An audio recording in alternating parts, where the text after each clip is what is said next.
Non ci sono ancora nemmeno i manifesti elettorali, ma sotto questo sole d'agosto continua a ribollire la polemica politica tra l'attuale sindaco Stefano Marcone e Sebastiano Sartoretto, uno degli sfidanti alle prossime comunali a Castelfranco. Al centro la positività al tampone per il coronavirus di Sartoretto, che Marcone avrebbe divulgato in piena campagna elettorale. Una vicenda appare già sul tavolo dei giudici, ma anche del prefetto, che dovrebbe prenderla in esame al suo ritorno in città nei prossimi giorni.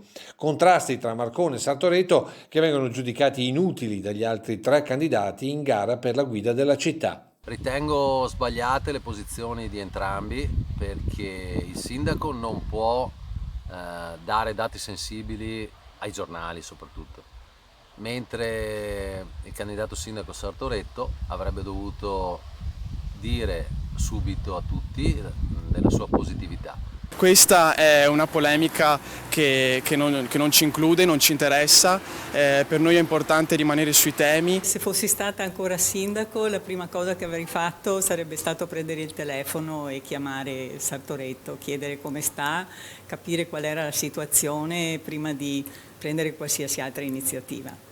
Poi penso che continuare su questo, insistere su questo tema sia quasi un'operazione di distrazione di massa, mentre oggi dobbiamo parlare di Castelfranco. Candidati che sul tema ribattono indicando le loro priorità per Castelfranco. La scelta degli assessori, che non devono essere di Castelfranco, non devono essere di un gruppo politico, ma devono essere scelti attraverso curriculum,